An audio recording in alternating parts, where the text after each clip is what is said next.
बिस्मिल्लाहिर्रहमानिर्रहीम। हज़रात, आज की जो वीडियो है ये ज़ायरीन हरमैन तय्यबैन के लिए है, यानी उम्रा शरीफ के लिए जाना है, उनके लिए ये वीडियो बनाई जा रही है। सबसे जिन चीज़ों की तैयारी ज़रूरी है उनकी पूरी एक अपने पास लिस्ट बनाएं। जो दीनी मसाइल हैं, अहकाम हैं, वो भी सीखें, उस पर हम अलग इंशाल्लाह वीडियो बनाएंगे। जो सामान ज़रूरी होता है पाकिस्तान से या अपने मुल्क से साथ ले जाने की, 15 दिन के लिए अगर आपने जाना है, उसके लिए कम से कम आपके पास 5 से 6 सूट होने चाहिए। एक सूट जो है, अगर रात को आदमी एक सूट रखे सोने के लिए और बाकी 5 सूट चाहिए, एक सूट 2 दिन भी चल जाता है और 3 दिन भी चल जाता है। जाहिर है कि वहाँ सिर्फ इबादत का ही काम होता है और हरम शरीफ में ज़्यादा रहना होता है या अपने कमरे में वक्त गुजारना। और एक बड़ा बैग होना चाहिए और एक हैंड कैरी होना चाहिए। बड़े बैग के अंदर आप अपना सामान ज़्यादातर रखें। बड़ा सामान जो छोटा बैग जो होता है हैंड कैरी, इसका जो वज़न है वो 8 से 10 किलो होना चाहिए। 10 किलो से ज़्यादा बैग के अंदर सामान नहीं रखने देते और वो वज़न नहीं रखने देते।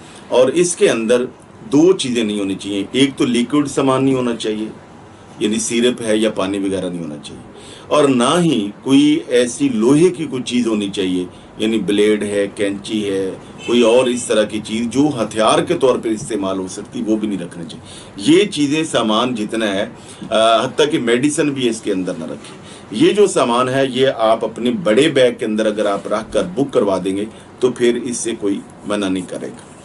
और इस तरह ज़रूरी मेडिसिन लेनी चाहिए। और मेडिसिन के लिए यानी सर दर्द की गोली है, पेट के लिए पेन किलर, बुखार के लिए इस तरह की, या कोई शुगर का मरीज़ है, बीपी का मरीज़ है, जो ज़रूरी मेडिसिन है वो साथ लेकर जाएं।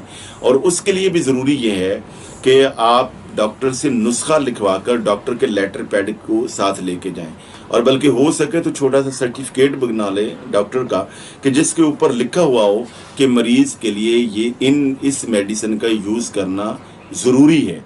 तो फिर ये होगा कि एयरपोर्ट से आपसे वो कोई मेडिसिन जो है वो लेंगे भी नहीं और कोई परेशानी भी नहीं आएगी। इसी तरह कैंची, ब्लेड, सेफ्टी और हवाई चप्पल, सोफ्टी जूता, इलेक्ट्रिक केटल, बिस्किट, चने, चाय की पत्ती, टी पैक, सुई, धागा, तौलिया और क्रीम वगैरह, लोशन, टूथब्रश और टूथपेस्ट, और बड़ा लाइट वेट सा एक मसल्ला, सर्फ, साबुन, तेल, पास एहराम, लेमिनेशन कवर जो है वो यहाँ से ले जाएं, जो बैग के ऊपर चढ़ाना था, रस्सी यहाँ से लेकर जाएं। और ये भी आपको पता होना चाहिए कि अपना जो बैग है वो उसको आप कोई मखसूस किस्म का या कपड़ा बांधें या उसको कोई रस्सी बांधे, ताकि एयरपोर्ट के ऊपर बेशक नाम लिखा होता है मगर रस्सी दूर से नज़र आ जाती है या कपड़ा बांधा हुआ ख़ास रंग का दूर से नज़र आ जाता है। आपको बैग उठाने से में और अपने बैग लेने में आसानी हो जाती है। कि इलेक्ट्रिक हीटर भी ले लें साथ और इलेक्ट्रिक केटल भी ले लें। और उसके लिए चाय का सामान कि आप अपनी मर्ज़ी की घर में के अंदर जो है वो चाय बना लेते हैं और वो चाय आपको बड़ी सस्ती मिलती है। वहाँ से जो है कि वो कोई अब 100 रुपये के करीब वो एक कप पड़ता है। तो अगर आप अपने कमरे में वो रखें, पानी गर्म करें, टी पैक डालें अपनी मर्ज़ी का, उसके अंदर शुगर, चीनी जो भी डालना है वो डालें, तो आप आसानी से भी। और बिस्किट और चने और इस तरह की चीज़ें जो है वो साथ लेकर जाएंगे तो उसका फ़ायदा ये होगा कि साथ चाय के थोड़ा पोता खा लें, हल्का फुल्का नाश्ता करके सो जाएं और जब 12 बजे 11 बजे उठें उस वक्त खाना खाएं। और इलेक्ट्रिक हीटर जो है वो उस वक्त आपको काम देगा कि अगर आप 2 मेंबर हैं तो वहाँ से एक बंदे का खाना 2 के लिए काफ़ी होता है और 2 बंदों का खाना 4 के लिए काफ़ी होता है। तो अगर आप वहाँ पे एक टाइम में खाना लेते हैं और अगर आप एक ही हैं तो फिर आपका खाना बच जाएगा। उसको फ्रिज में सेव रख दें, जो कमरे में फ्रिज होती है। अगले टाइम में जब भूख लगे तो उसी खाने को अपने इलेक्ट्रिक हीटर पे गर्म करें और आप उस खाने को तनावल कर सकते हैं। वहाँ किसी से मांगना ना पड़े और ज़्यादा वहाँ तर बाज़ारों में ना जाना पड़े। और वहाँ पर हमें बाज़ारों का बाद जो नए लोग जाते हैं उनको पता रहते हैं तो परेशान होते हैं। और खाने के लिए ये भी है कि वहाँ पे पाकिस्तानी होटल होते हैं और कोशिश करें कि वहाँ से खाना खाएं तो ज़्यादा बेहतर रहेगा।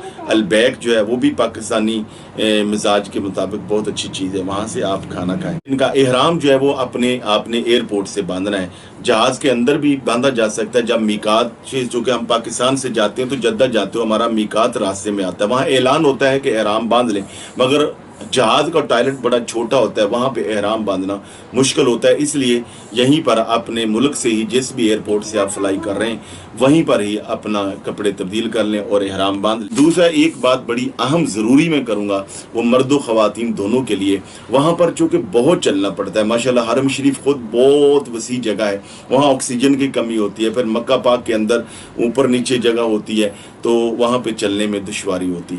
तो हुजाजे कराम और ज़ायरीन हरमैन तय्यबैन को चाहिए कि उम्रा से जाने से पहले 15-20 दिन वो पैदल ज़्यादा चलने की और वॉक की भरपूर एक्सरसाइज करें, ताकि वहाँ पर चलने में और इबादत करने में, तवाफ़ करने में आपकी टांगों को थकावट ना हो। बहुत ज़्यादा शुक्रिया। इंशाअल्लाह अज़ीज़ हम इसके मुतल्लिका और भी बहुत सारी जो वीडियोज़ हैं अच्छी अच्छी कि उम्रा कैसे करें, एहराम कैसे बांधें, वहाँ पे इबादत कैसे करें, वहाँ पे अपना शेड्यूल, इस तरह टिकट्स के जो मसाइल हैं, मामलात हैं, वो भी कैसे करें। और भी बात रखें कि जो आपने सामान बुक कराना है उसका सामान का जो वज़न है वो 20 किलो से ज़्यादा ना हो, फिर वो परेशानी बनती है। और ये सारी वीडियोस बनाएंगे चूँकि हमने अल बरीद इंटरनेशनल का काम शुरू किया है, ट्रैवल हमने कंपनी बनाई है इस हवाले से हज उम्रा की सर्विस देने के लिए। चौक चबुर्जी के अंदर दफ्तर है, तो बहुत सारे अल्हम्दुलिल्लाह हमारा पहला काफ़िला अनकरीब जाने वाला है, कोई 35 से 40 लोगों का। तो बहुत सारे दोस्त अहबाब अजीज़ व कारब ने हमसे ये पूछा, तो मैंने सोचा कि उनके लिए वीडियो बना के अपलोड